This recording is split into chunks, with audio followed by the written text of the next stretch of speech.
పశ్చిమాసియాలో మళ్లీ నెత్తురు ఏరులై పారుతోంది. శాంతి పౌరం రెక్కలు తెగబడ్డాయి. కేవలం 18 రోజులకే కాల్పుల విరమణ గాల్లో కలిసిపోయింది. నిన్నటి ఆ నిశ్శబ్దం నేటి క్షిపణుల విధ్వంసానికి ఒక సైలెంట్ వార్నింగ్ మాత్రమేనా?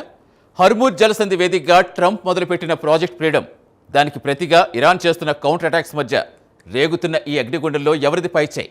అగ్రరాజ్యం వర్సెస్ ఇరాన్, ఈ మహాసంగ్రామంలో ఏం జరగబోతోంది?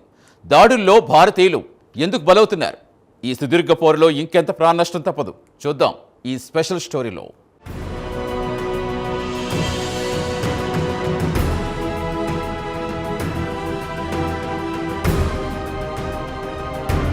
పశ్చిమాసియా ఆకాశంలో మళ్లీ యుద్ధమేఘాలు దట్టంగా కమ్ముకుంటున్నాయి. 18 రోజుల పాటు తాత్కాలికంగా కొనసాగిన కాల్పుల విరమణ కేవలం ఒక నిశ్శబ్దం మాత్రమేనని, అది రాబోయే తుఫాన్కు సంకేతమని ప్రస్తుత పరిణామాలు రుజువు చేస్తున్నాయి. క్షిపణుల గర్జనలు, డ్రోన్ల దాడులతో ఈ ప్రాంతం మళ్లీ అగ్నిగుండంగా మారుతోంది. శాంతి కోసం చర్చలు జరుగుతున్నాయని ప్రపంచం భావిస్తున్న తరుణంలో ఇలాంటి ఆకస్మిక దాడులు జరగడం పరిస్థితి తీవ్రతను తెలియజేస్తోంది. ఈ ఘర్షణలో భారతీయులకు గాయాలు కావడం మన దేశంలో ఇప్పుడు చర్చనీయాంశం అవుతోంది. కేవలం 2 దేశాల మధ్య సరిహద్దు వివాదంలాగా కాకుండా ఇది అంతర్జాతీయ ఇంధన భద్రతను సవాలు చేసే దిశగా వెళుతోందని నిపుణులు విశ్లేషిస్తున్నారు. ఈ పరిణామాలు గ్లోబల్ పాలిటిక్స్లో కొత్త సమీకరణాలకు దారితీస్తాయని స్పష్టంగా అర్థమవుతోంది.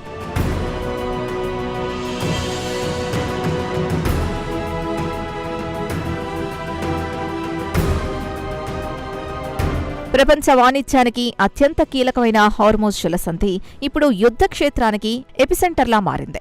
అమెరికా అధ్యక్షుడు డొనాల్డ్ ట్రంప్ ప్రాజెక్టు ఫ్రీడమ్ పేరుతో చేపట్టిన కొత్త మిలిటరీ ఆపరేషన్ ఈ ఉద్రిక్తతలకు ఆజ్యం పోస్తోంది.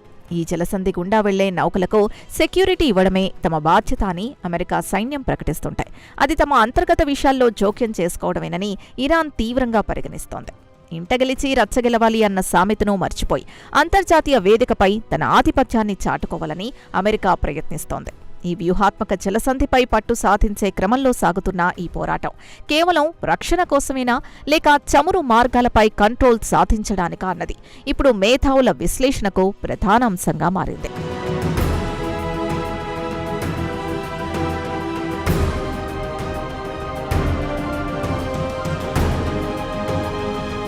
సముద్ర గర్భంలో క్షిపణుల యుద్ధం అత్యంత భీకరంగా సాగుతోంది. అమెరికా నౌకల కదలికల్ని అడ్డుకునేందుకు ఇరాన్ సైన్యం క్షిపణుల్ని ప్రయోగించగా దానికి ప్రతిగా అమెరికా తన అగ్రెసివ్ స్టైల్ని ప్రదర్శించింది. ఇరాన్కు చెందిన 7 చిన్న యుద్ధ నౌకల్ని అమెరికా బలగాలు సమూలంగా ధ్వంసం చేయడం యుద్ధం ఎంత తీవ్రస్థాయికి చేరుకుందో సంకేతాలిస్తోంది. ఈ కౌంటర్ అటాక్స్ వల్ల పశ్చిమాసియా రాజకీయాలు మళ్లీ వేడెక్కాయి. ఇది కేవలం ఆయుధాల ప్రదర్శన మాత్రమే కాదు, అగ్రరాజ్యం తన సత్తా చాటుకోవడానికి చేస్తున్న ప్రయత్నంగా కనిపిస్తోంది. ఇరు దేశాల మధ్య ఉన్న పాత పగలు ఇప్పుడు క్షిపణుల రూపంలో బయటపడుతున్నాయి. ఈ ఘర్షణలు ఎక్కడికి దారి తీస్తాయో అన్న ఆందోళన ప్రపంచ దేశాల్లో మొదలైంది. యుద్ధం ముగింపు దశకు చేరడం కంటే ఒక కొత్త మలుపు తీసుకుంటోందని అర్థమవుతోంది.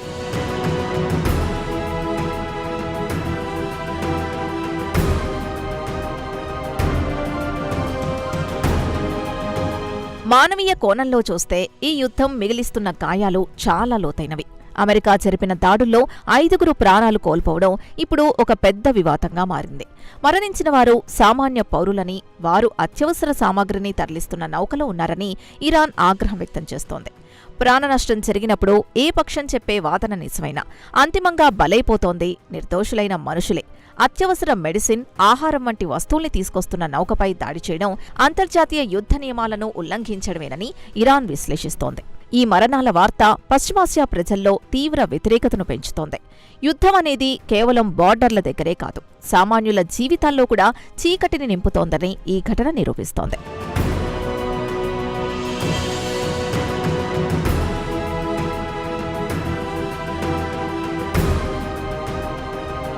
యుద్ధం ఇప్పుడు ఇతర దేశాలకు కూడా విస్తరిస్తోంది. యునైటెడ్ అరబ్ ఎమిరేట్స్పై ఇరాన్ 4 క్షిపణుల్ని ప్రయోగించడం పరిస్థితిని మరింత క్లిష్టతరం చేసింది. ముఖ్యంగా పుజైరా ఆయిల్ ఇండస్ట్రీ జోన్ని లక్ష్యంగా చేసుకుని డ్రోన్తో దాడి చేయడం గమనార్హం. ఈ దాడిలో భారీగా మంటలు చెలరేగడం, అందులో 3 భారతీయులకు గాయాలు కావడం మనల్ని కలవరపెడుతున్న అంశం. పుజైరా అనేది కేవలం ఒక పారిశ్రామిక ప్రాంతం మాత్రమే కాదు, హార్మోజ్ జలసంధికి సంబంధం లేకుండా చమురును ఎగుమతి చేసే బైపాస్ పైప్లైన్ ఉన్న కీలక ప్రాంతం. ఈ ప్రాంతాన్ని టార్గెట్ చేయడం ద్వారా ప్రపంచ చమురు సరఫరాని స్తంభింపచేయాలని ఇరాన్ ప్లాన్ చేసినట్లు అర్థమవుతోంది. ఇది అంతర్జాతీయ మార్కెట్లను భయపెట్టే వ్యూహాత్మక ఎత్తుగడగా విశ్లేషిస్తున్నారు.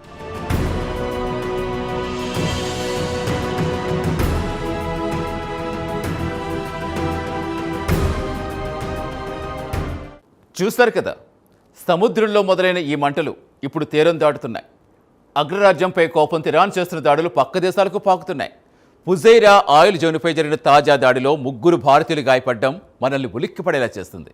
మరి ఈ క్షిపణుల యుద్ధం ప్రపంచ చమురు మార్కెట్పై, మన దేశ ఆర్థిక వ్యవస్థపై ఎలాంటి ముప్పు తేబోతోంది?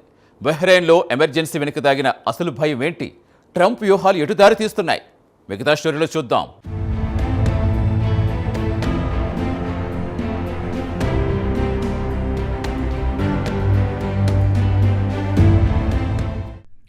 బహ్రెయిన్లో ప్రస్తుతం రెడ్ అలర్ట్ ప్రకటించి ఎమర్జెన్సీ అమలు చేయడం చూస్తుంటే ప్రమాద ఘంటికలు మోగుతున్నాయని స్పష్టమవుతోంది.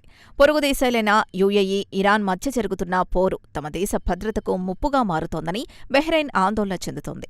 ఈ ప్రాంతంలో నెలకొన్న అస్థిరత మిగిలిన గల్ఫ్ దేశాలకు కూడా పాకుతోంది. ఒక దేశంలో మొదలైన మంటలు పొరుగు దేశాల్ని కూడా దహించివేసేలా ఉన్నాయి. యుద్ధం ఒక సుదీర్ఘ పోరాటంగా మారే సూచనలు కనిపిస్తున్నాయని అక్కడ నెలకొన్న పరిస్థితులు సంకేతాలిస్తోంది.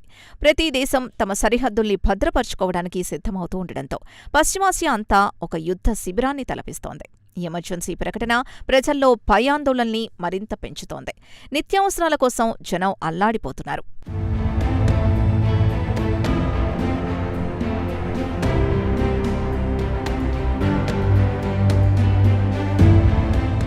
ఆర్థిక రంగంపై ఈ యుద్ధ ప్రభావం అత్యంత తీవ్రంగా ఉండబోతోంది. క్షిపణి దాడుల వార్త తెలియగానే అంతర్జాతీయ మార్కెట్లో క్రూడాయిల్ ధరలు ఒక్కసారిగా ఆకాశాన్ని తాకాయి. చమురు సరఫరాకు ఆటంకం ఏర్పడుతుందనే భయంతో ఇన్వెస్టర్లు వణికిపోతున్నారు. గ్లోబల్ ఎకానమీలో చమురు ధరలు పెరగడం అంటే అన్ని రకాల వస్తువుల ధరలు పెరగడమే. ఇది ప్రతి సామాన్యుడి జేబుపై ప్రభావం చూపుతోంది. ముఖ్యంగా భారత్ లాంటి దేశాలు చమురు దిగుమతులపై ఆధారపడి ఉన్నాయి కాబట్టి మన ఆర్థిక వ్యవస్థకు ఇది పెద్ద సవాల్గా మారనుంది. తాడూ బొంగరం లేని వ్యవహారంలా కనిపిస్తున్న ఈ యుద్ధం ప్రపంచ మార్కెట్లను అనిశ్చితిలోకి నెట్టేస్తోంది. ఆర్థిక సంక్షోభం వైపు ప్రపంచం అడుగులు వేస్తోందని ప్రస్తుత ట్రెండ్స్ని బట్టి అర్థమవుతోంది.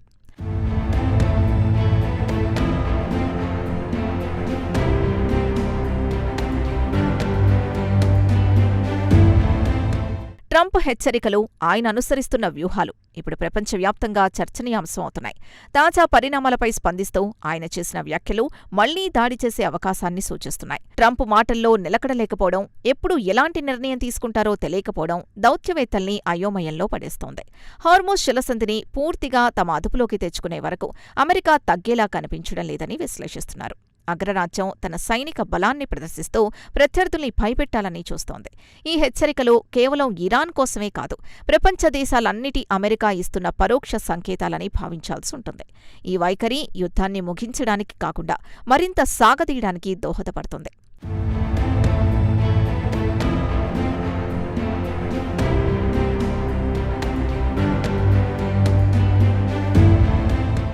ఇరాన్ ముందుగానే ఊహించినట్టుగానే పరిస్థితులు దారుణంగా మారాయి. అమెరికా మళ్లీ దాడి చేస్తుందని 2 రోజుల క్రితమే ఇరాన్ ప్రభుత్వం ప్రకటన చేయడం గమనార్హం. తమపై జరిగే దాడుల్ని ఎదుర్కోవడానికి వారు మానసికంగా, సైనికంగా సిద్ధమయ్యారని ఈ ప్రకటన ద్వారా అర్థమవుతోంది. అమెరికా ఎత్తుగడల్ని ఇరాన్ పసిగడుతోంది. దానికి తగినట్టుగానే తన రక్షణ కవచాన్ని ఏర్పాటు చేసుకుంటోంది. ఇరాన్ వైపు నుంచి చూస్తే ఇది తమ మనుగడ కోసం చేస్తున్న పోరాటం. అమెరికా ఆంక్షలు, సైనిక ఒత్తిడిని తట్టుకుంటూ ఇరాన్ చేస్తున్న కౌంటర్ అటాక్స్ వారి మొండితనాన్ని సూచిస్తున్నాయి. ఈ పాత శత్రుత్వం ఇప్పుడు పతాక స్థాయికి చేరింది. ఇరుపక్షాలు వెనక్కి తగ్గే సూచనలు లేకపోవడంతో యుద్ధం అనివార్యంగా కనిపిస్తోందని విశ్లేషిస్తున్నారు.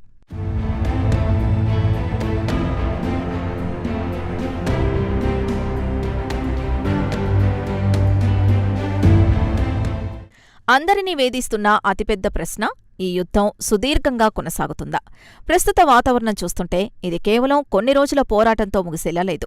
హోర్ముజ్ జలసంధిపై పట్టు కోసం, అమెరికా తన ఉనికి కోసం ఇరాన్ చేస్తున్న ఈ పోరు ఇప్పట్లో చల్లారేలా కనిపించడం లేదు. ట్రంప్ ప్రభుత్వం నుంచి వస్తున్న భిన్నమైన ప్రకటనలు యుద్ధ గందరగోళాన్ని మరింత పెంచుతున్నాయి. ఒకవైపు శాంతి వచనాలు పలుకుతూనే మరోవైపు ప్రాణాంతక దాడులకు పాల్పడటం అమెరికా డబుల్ స్టాండర్డ్స్ని చూపిస్తోంది. ఇలాంటి పరిస్థితుల్లో చర్చలకు తావుండదు. ఆయుధాల ద్వారానే పరిష్కారం వెతుక్కునే ధోరణి పెరిగితే అది సుదీర్ఘ యుద్ధానికి దారితీస్తుందని రాజకీయ విశ్లేషకులు హెచ్చరిస్తున్నారు. రాబోయే రోజులు మరింత ఉత్కంఠభరితంగా, ప్రమాదకరంగా ఉండబోతున్నాయి.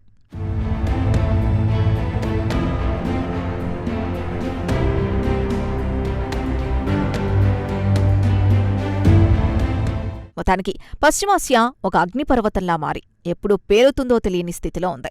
హార్మోస్ నుంచి చమురు నౌకల్ని దాటించడం అమెరికాకు ఒక సవాల్గా మారగా, దాన్ని అడ్డుకోవడం ఇరాన్కు ఒక లక్ష్యంగా మారింది. ఈ ఆధిపత్య పోరులో సామాన్య ప్రజలు, ఇతర దేశాల ఆర్థిక వ్యవస్థలు బలైపోతున్నాయి. క్షిపణి దాడులు, డ్రోన్ల వినియోగం యుద్ధం యొక్క రూపాన్ని మార్చేస్తున్నాయి.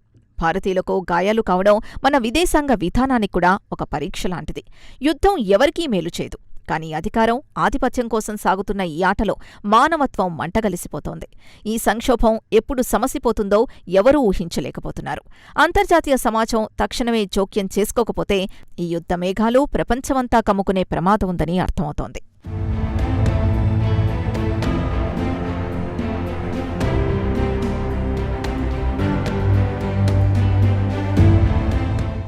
ఇది పశ్చిమాసియాలో జరుగుతున్న యుద్ధ చిత్రం. ట్రంప్ వ్యూహాలు ఒకవైపు, ఇరాన్ తెగింపు మరోవైపు. ఈ రెండు దేశాల ఆధిపత్య పోరులో సామాన్యుల ప్రాణాలు గాల్లో కలుస్తున్నాయి. చమురు మీద గుత్తాధిపత్యం కోసం సాగుతున్న ఈ నెత్తుడి చదరంగంలో గెలుపెవరిదో కాలమే తేల్చాలి. కానీ యుద్ధం ఏ సమస్యను పరిష్కరించదు, కేవలం శ్మశాన వాటికలే మిగులుస్తుందని చరిత్ర చెబుతున్న కఠోర సత్యం. ఈ నిజాన్ని అగ్రరాజ్యాలు ఎప్పుడు గ్రహిస్తాయో, ఈ మారణ హోమానికి ఎప్పుడు బ్రేక్ పడుతుందో వేచి చూడాలి.